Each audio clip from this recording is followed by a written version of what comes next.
నమస్తే, welcome to స్వతంత్ర focus. నేను శివాని. తెలుగు రాష్ట్రాల విభజన హామీలన్నీ తాజాగా తెరమీదకి వచ్చాయి. ఉమ్మడి ఆంధ్రప్రదేశ్ విభజన జరిగి దశాబ్దం కావస్తుంది. అయితే ఇప్పటి వరకు హామీల అమలుకు జగన్మోహన్ రెడ్డి ప్రభుత్వం ఏమాత్రం చొరవ చూపలేదు. ప్రత్యేక హోదా, విశాఖ ఉక్కు ఫ్యాక్టరీ, అమరావతి అంశాలు ఎన్నికల వేళ హాట్ టాపిక్ గా మారాయి. ఇదిలా ఉంటే అధికార వైఎస్ఆర్ కాంగ్రెస్ లో గందరగోళం నెలకొంది. ప్రభుత్వంపై అసంతృప్తిని గమనించిన ముఖ్యమంత్రి జగన్మోహన్ రెడ్డి నియోజకవర్గాల ఇన్ఛార్జీలను మళ్లీ మార్చడమే దీనికి ప్రధాన కారణమని కనిపిస్తుంది. కాగా 5 ఏళ్లలో జగన్మోహన్ రెడ్డి పాలనపై ఆంధ్రప్రదేశ్ యువత తీవ్ర అసంతృప్తితో ఉంది. అయితే ఈ అంశాలపై ఇవాల్టి స్వతంత్ర ఫోకస్.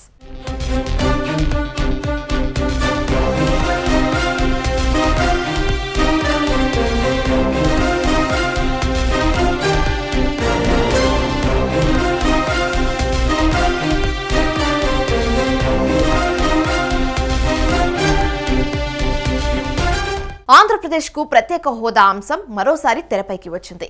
ప్రత్యేక ప్రతిపత్తి అంశాన్ని వైఎస్ఆర్ కాంగ్రెస్ విజయవంతంగా అటకెక్కించింది. ఇదిలా ఉంటే విశాఖ ఉక్కు ఫ్యాక్టరీ, అమరావతి అంశాలు కూడా ఇప్పటి వరకు మరుగున పడ్డాయి. అసెంబ్లీ ఎన్నికలు తరుముకు వస్తున్న తరుణంలో ఈ అన్ని అంశాలు ఇప్పుడు హాట్ టాపిక్ గా మారాయి.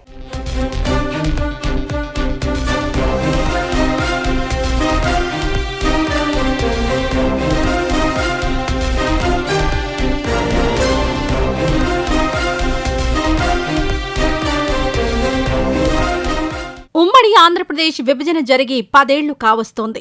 విభజన సందర్భంగా ఆంధ్రప్రదేశ్ అనేక విధాలుగా నష్టపోయింది.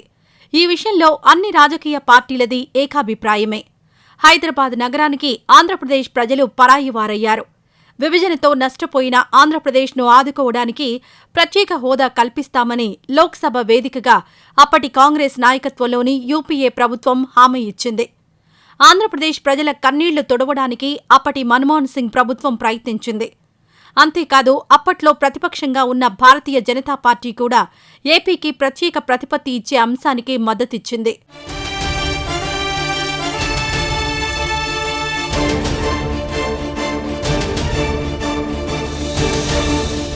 ఇప్పటి వరకు ఆంధ్రప్రదేశ్కు ప్రత్యేక హోదా రాలేదు. ఆంధ్రప్రదేశ్కు అనేక ప్రయోజనాలు కల్పించే ప్రత్యేక హోదా విషయాన్ని అటు అధికారంలో ఉన్న వైఎస్సార్ కాంగ్రెస్ 100% నిర్లక్ష్యం చేసింది. అసలు ప్రత్యేక హోదా ఒక అంశమే కాదన్నట్లు వైఎస్సార్ కాంగ్రెస్ ప్రవర్తించింది. మిగతా రాష్ట్రాలతో పోలిస్తే ఆంధ్రప్రదేశ్ రాజకీయాలు విచిత్రంగా అనిపిస్తాయి. బీజేపీ నాయకత్వంలోని ఎన్డీఏ కూటమిలో వాస్తవానికి వైఎస్సార్ కాంగ్రెస్ లేదు. అయితే నరేంద్ర మోడీ సర్కార్ పార్లమెంట్లో ఏ బిల్లు ప్రవేశపెట్టినా బలపరిచే పార్టీలో ముందు వరుసలో ఉండేది వైఎస్సార్ కాంగ్రెసే. ఎన్డీఏ కూటమిలో లేకపోయినప్పటికీ బీజేపీకి నమ్మకమైన మిత్రపక్షంగా జగన్మోహన్ రెడ్డి పార్టీకి హస్తిన రాజకీయ వర్గాల్లో పేరుంది. అయినప్పటికీ ప్రత్యేక హోదా విషయమై ఆంధ్రప్రదేశ్ ముఖ్యమంత్రి వైఎస్ జగన్మోహన్ రెడ్డి ఏ రోజు కేంద్ర ప్రభుత్వంపై ఒత్తిడి తీసుకురాలేదు.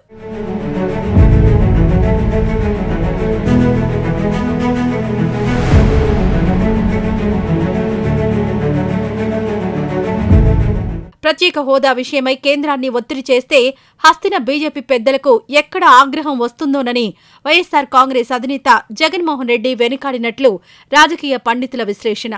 ముఖ్యమంత్రి నుంచి ఎటువంటి స్పందన లేకపోవడంతో జనం కూడా మెల్లమెల్లగా ప్రత్యేక హోదా అంశాన్ని మర్చిపోవడం మొదలైంది.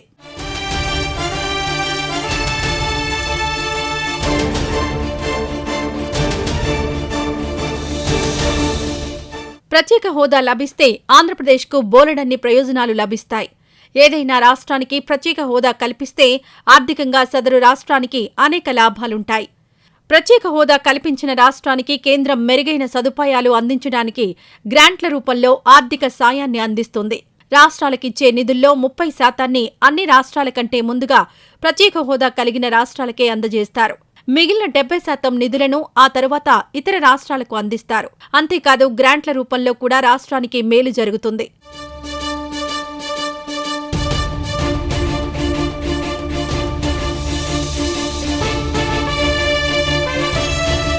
కేంద్ర ప్రభుత్వ పథకాలలో 90% నిధులను గ్రాంట్లుగా, 10% నిధులను ప్రత్యేక హోదా కలిగిన రాష్ట్రాలకు రుణం కింద ఇస్తారు.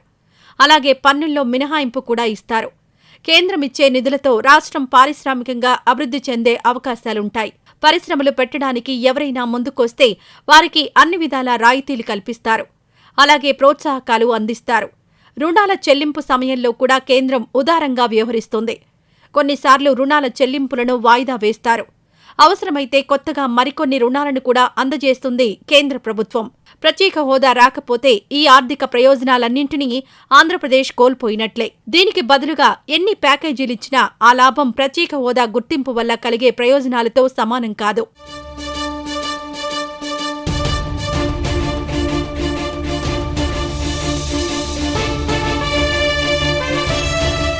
ఆంధ్రప్రదేశ్ ప్రభుత్వం పట్టించుకోని మరో ముఖ్యమైన అంశం విశాఖ ఉక్కు ఫ్యాక్టరీ. ఉక్కు ఫ్యాక్టరీని తెలుగు ప్రజలకు దయతలచి అప్పటి కేంద్రం ఇవ్వలేదు. విశాఖ ఉక్కు ఆంధ్రుల హక్కు అంటూ తెలుగు ప్రజలు ఉద్యమించారు. అప్పటి ప్రధాని ఇందిరాగాంధీ సర్కార్ మెడలు వంచి సాధించుకున్నారు. తెలుగు ప్రజల ఐక్యతకు, పౌరుషానికి, పట్టుదలకు నిదర్శనంగా నిలిచింది విశాఖ ఉక్కు కర్మాగారం. విశాఖ ఉక్కు ఫ్యాక్టరీది పోరాటాల చరిత్ర. తమ ప్రాంతానికి స్టీల్ ప్లాంట్ వస్తే చదువుకున్న కుర్రకారుకు ఉద్యోగాలొస్తాయన్న ఆశతో ఉత్తరాంధ్రకు చెందిన వందలాది మంది సామాన్య రైతులు అప్పట్లో భూములు కూడా ఇచ్చేశారు. భవిష్యత్ తరాల కోసం త్యాగాలు చేశారు.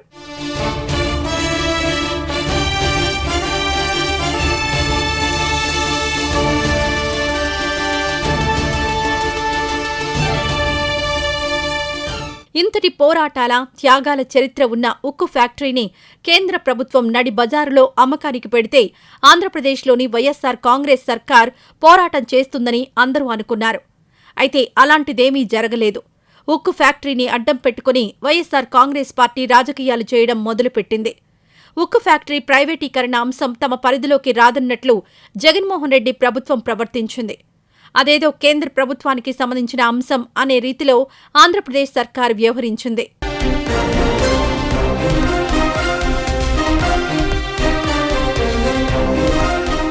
ఆంధ్రప్రదేశ్ రాజధాని ఏది? అమరావతి లేక విశాఖపట్నమా? ఏపీలో ప్రస్తుతం ఇది $1 మిలియన్ ప్రశ్న. ఆంధ్రప్రదేశ్ రాజధాని విశాఖపట్నమేనంటూ ముఖ్యమంత్రి జగన్మోహన్ రెడ్డి కిందటి ఏడాది దేశ రాజధాని హస్తిన సాక్షిగా కుండబద్దలు కొట్టారు.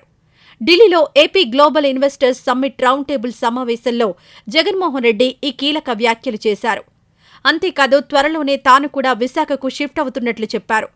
రాజధాని అంశంపై జగన్మోహన్ రెడ్డి చేసిన ప్రకటన దేశవ్యాప్తంగా దుమారం రేపింది. విశాఖే ఆంధ్రప్రదేశ్కు రాజధాని అంటూ జగన్మోహన్ రెడ్డి చేసిన ప్రకటన మళ్లీ తేనెతుట్టెను కదిపినట్లయింది.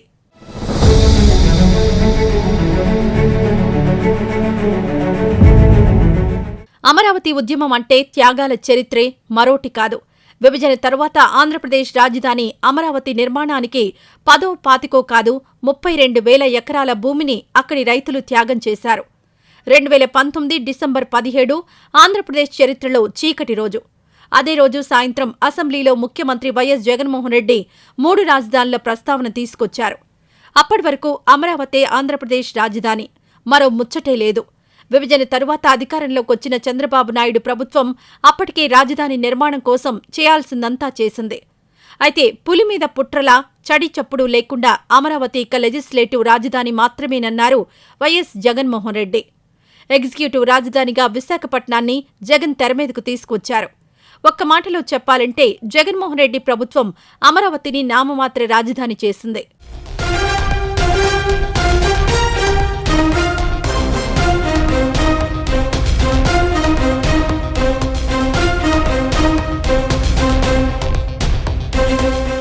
మూడు రాజధానుల అంశాన్ని జగన్మోహన్ రెడ్డి అసెంబ్లీలో ప్రస్తావించిన మర్నాడే అమరావతి ప్రాంత రైతులు వీధుల్లోకొచ్చారు. అమరావతిని కాపాడుకోవడం కోసం ఒక్కటయ్యారు. అమరావతి పరిరక్షణ సమితి పేరుతో ఉద్యమ బాట పట్టారు. 2019 డిసెంబర్ 18న వెలగపూడిలో మొదటి దీక్షా శిబిరం ప్రారంభమైంది. అదిగో అప్పట్నుంచి అమరావతి రైతులు ఉద్యమమే ఊపిరిగా బతుకుతున్నారు. వయస్సు తేడా లేకుండా చిన్న పెద్ద అందరూ ఉద్యమంలో భాగస్వాములయ్యారు.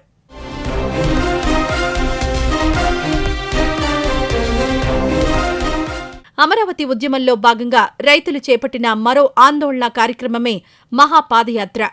న్యాయస్థానం టు దేవస్థానం పేరుతో ఈ మహాపాదయాత్రను అమరావతి రైతులు చేపట్టారు.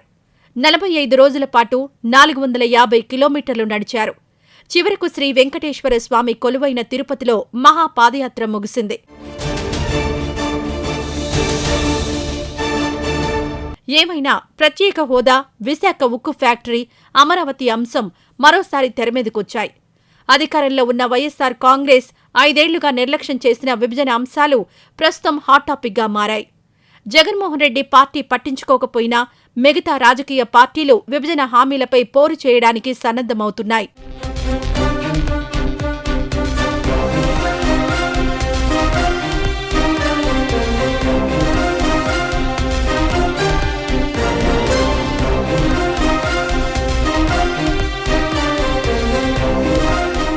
స్వతంత్ర ఫోకస్ లో స్మాల్ బ్రేక్ తీసుకుందాం.